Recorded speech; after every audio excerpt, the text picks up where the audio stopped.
fried, I can see it in your eyes. I can tell that you want me more. What's been on your mind? There's no reason we should. Assalamualaikum warahmatullahi wabarakatuh. Apa kabar semuanya? Sehat ya? Pastinya ketemu lagi sama Ibu Tia. Dan kali ini kita akan masuk ke materi yang kedua atau bab kedua, yaitu metabolisme. Kompetensi dasar yang harus kalian tempuh adalah menjelaskan proses metabolisme sebagai reaksi enzimatis dalam makhluk hidup. Dan pada pertemuan kali ini kita bahas materi enzim dulu. Jangan lupa berdoa dulu sebelum belajar. Dan kalian harus literasi dulu terhadap video yang akan kita tayangkan. Selamat menyaksikan.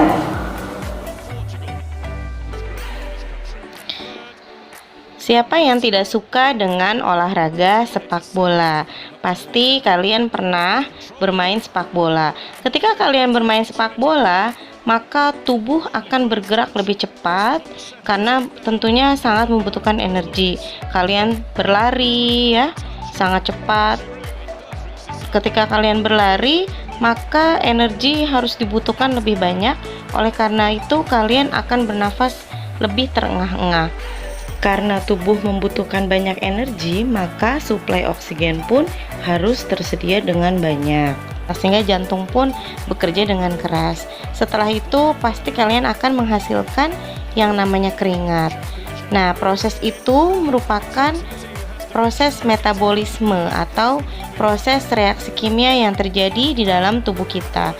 Setiap makhluk hidup tentunya pasti mengalami yang namanya metabolisme. Jadi, di bab kedua ini akan kita bahas tuntas tentang proses metabolisme dalam tubuh makhluk hidup. Nah, pada video pembelajaran kali ini agak sedikit berbeda karena Ibu akan podcast dengan Ibu Bunga. Kami akan podcast materi tentang enzim. Jadi kalian harus memperhatikan karena banyak poin-poin penting selama diskusi kami berlangsung. Oke, selamat menyaksikan semuanya. Assalamualaikum Bu Bunga. Waalaikumsalam Bu Tia. Apa kabar? Udah lama kita nggak ketemu deh.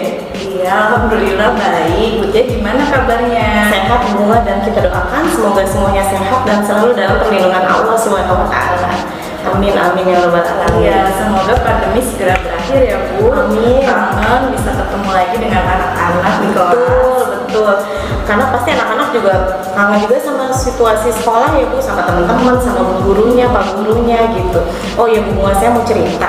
Kemarin saya saum sunnah tuh, nah pas jam 5 saya kok lemes banget ya Bu, tapi pas azan saya segera buka, langsung fresh lagi Bu. Itu kenapa ya kira-kira? Iya Bu, itu segar kembali karena tubuh Ibu mendapatkan energi yang diperoleh dari pembakaran hasil bahan makanan yang kita makan. Oh iya, benar sekali, karena energi tersimpan dalam tubuh kita, kemudian nanti dilepaskan dalam bentuk energi kimia dan juga dalam bentuk panas. Nah, energi itulah yang kita pakai untuk kehidupan seluler, seperti misalnya proses penyembuhan luka, atau misalnya untuk aktivitas sehari-hari seperti kita berbicara seperti ini atau berlari gitu ya Bu Bunga ya? Iya, benar sekali Bu Tia.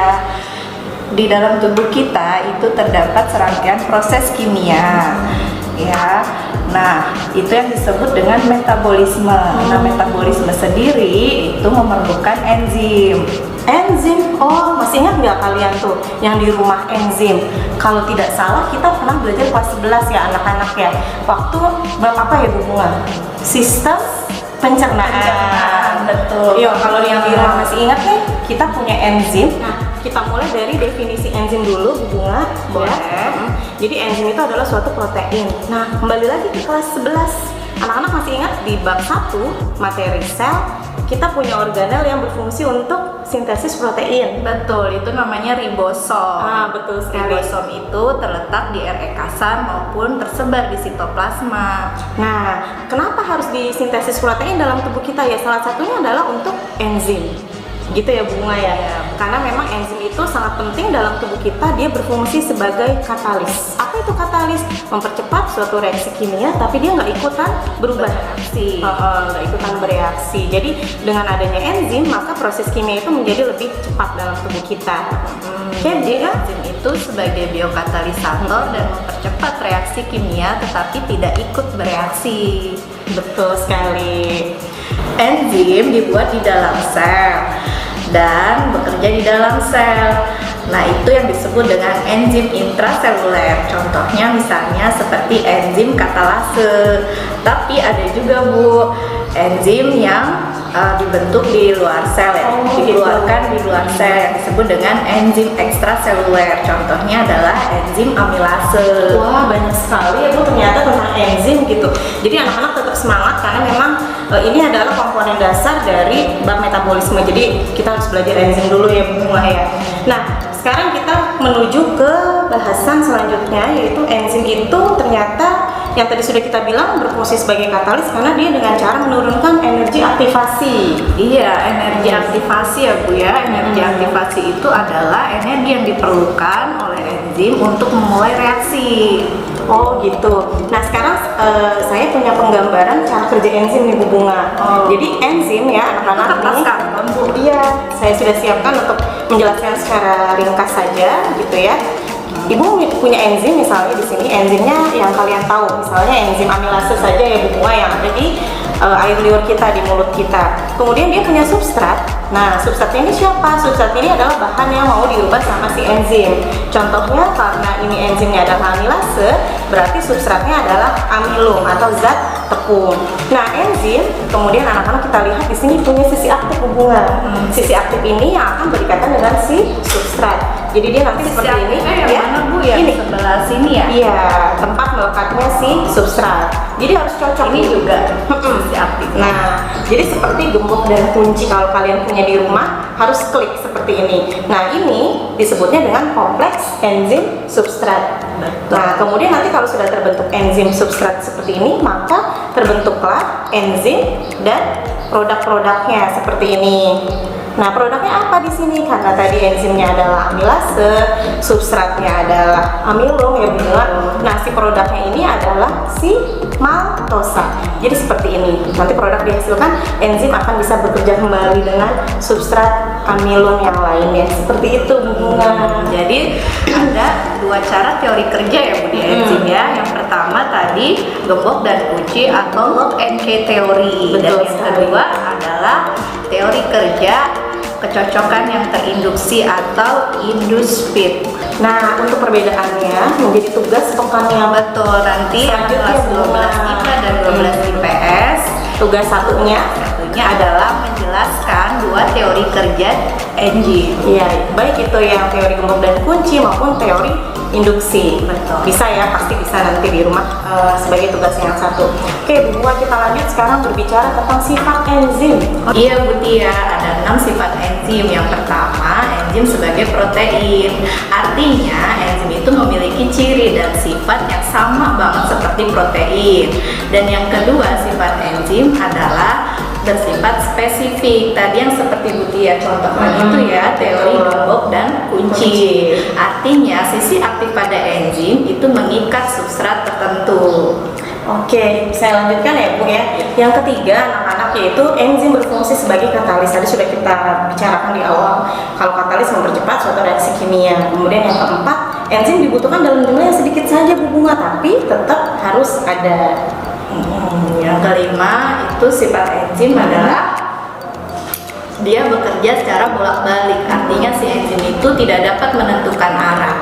Enzim bisa membantu dalam reaksi pembentukan atau sintesis atau similasi, dan enzim juga bisa bekerja ya membantu dalam reaksi pembongkaran atau penguraian atau yang disebut dengan disimilasi. Oke, betul sekali. Dan yang terakhir kita mau bahas faktor-faktor yang mempengaruhi kerja enzim, tapi sebelumnya minum dulu Bu Bunga. Tadi kita belum minum. Minum dulu ya anak-anak ya. Oke Bu Bunga, kita lanjut sekarang faktor-faktor yang mempengaruhi kerja enzim. Ya, ada 5 faktor yang mempengaruhi kerja enzim. Yang pertama suhu, yang kedua pH, yang ketiga aktivator dan inhibitor, dan yang keempat adalah konsentrasi enzim dan konsentrasi substrat.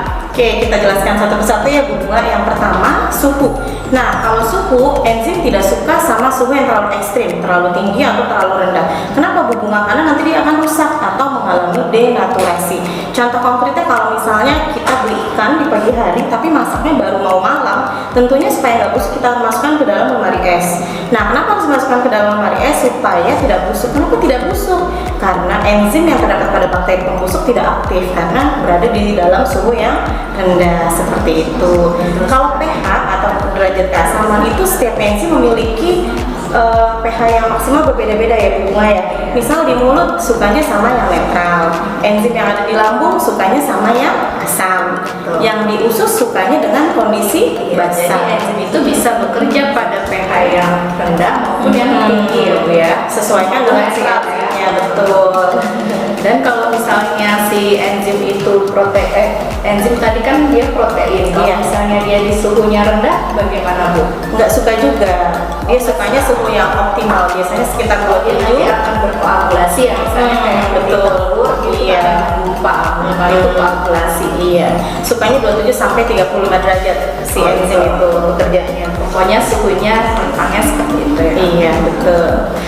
Aktivator merupakan molekul yang mempermudah si enzim berikatan dengan substratnya. Dan yang keempat adalah zat penghambat yang disebut dengan inhibitor. Gitu Bu ya? Iya, betul. Nah, inhibitor itu ada 2 macam ya Bu Bunga, ada non kompetitif dan kompetitif. Nah, ini adalah tugas kedua buat kalian ya, jadi menjelaskan perbedaan antara inhibitor kompetitif dan non kompetitif ya Bu Bunga. Betul banget Bu Tia. Nah, sekarang faktor yang terakhir yang mempengaruhi kerja enzim ya, yaitu konsentrasi enzim dan konsentrasi substrat.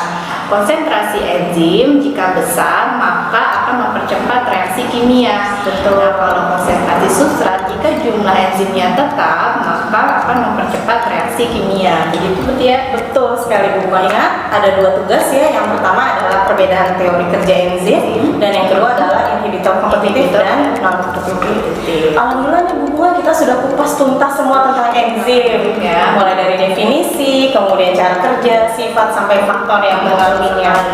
Untuk Bu Bunga, terima kasih banyak sudah menemani podcast kita hari ini. Mengajak saya podcast hari ini. Oke, anak-anak, Kelas 12 IPA maupun IPS memahaminya ya Bu amin. Tia. Nanti kalau misalnya memang tidak paham atau masih kurang, kita tinggal diskusi aja di Google Classroom-nya ya. Forum ya. Oke, terima kasih banyak semuanya. Mohon maaf atas segala kekurangan. Jangan lupa di like And subscribe channel YouTube sekolah kita, SMA Mutia Bakti Official. Terima kasih. Wassalamualaikum warahmatullahi wabarakatuh.